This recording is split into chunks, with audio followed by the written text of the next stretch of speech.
Now this grave right here is one of the ones that I very specifically wanted to come out here and take a look at and show you guys. Very, very interesting monument here.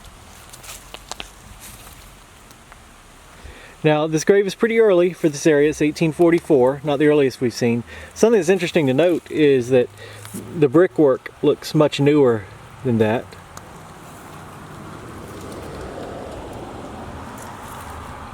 This says erected to the memory of George Carter, born November 11th, 1789 and died December 17th, 1844.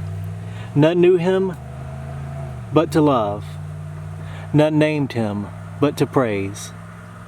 At the bottom it says also his son, John James, born February 27th, 1833, died November 20th, 1838.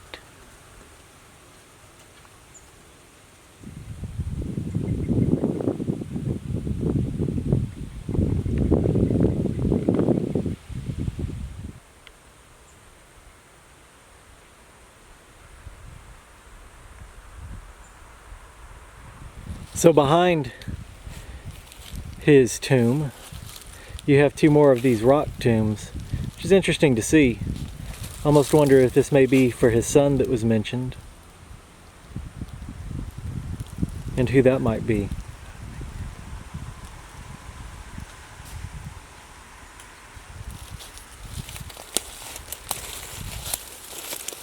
It's very interesting to see this very early style of burial around here. I don't know what it is about these rock tombs that always fascinates me, but they surely do. It's built out of field stone.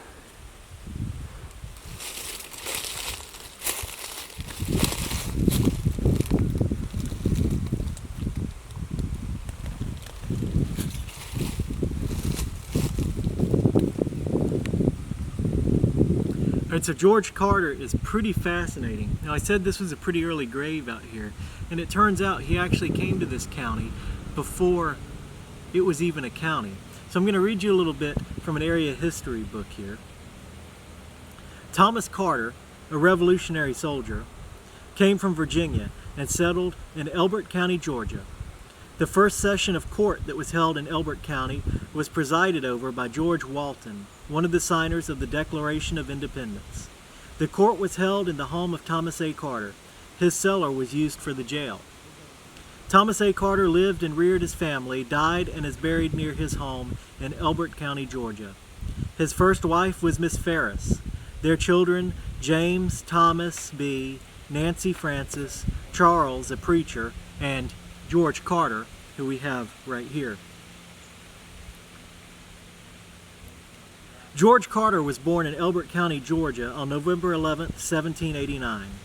He married Martha Higginbottom on July 15, 1812.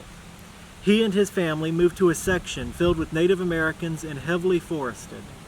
This area later became Harris County. His lots were 140, 149, 150 near Catala, Georgia, near where we're at right now. He was a charter member of the Clowers Methodist Church, a representative of Harris County in 1839, a Democrat. He died December 17, 1844 at his home near Catala, Georgia, and is buried in a pretentious, I think it's interesting that this history book calls this pretentious, and is buried in a pretentious brick vault near the roadway in Clowers Cemetery. His grandson, Dr. George Brown Carter of Buffton, Georgia, repaired his vault in 1927. Now we know why the bricks are newer than the 1844 burial. 5 of the children of George Carter and Martha Higginbottom. Maria Louise Carter married Augustus Redding. John James Carter died young. Elizabeth Carter married James Wright. Charles Carter was born in 1829 and died in 1863 and married Martha Ann Elisha Brown. He was on furlough during the Civil War and was visiting his sister, Mrs. Augustus Redding. As he walked across the field, he was struck by lightning and killed, June 29, 1863. So I think this is a really interesting grave of George Carter here. A lot of very fascinating history can be found in the cemetery, and so often we don't get the stories, but this time we did. So let's take a look at some more stuff.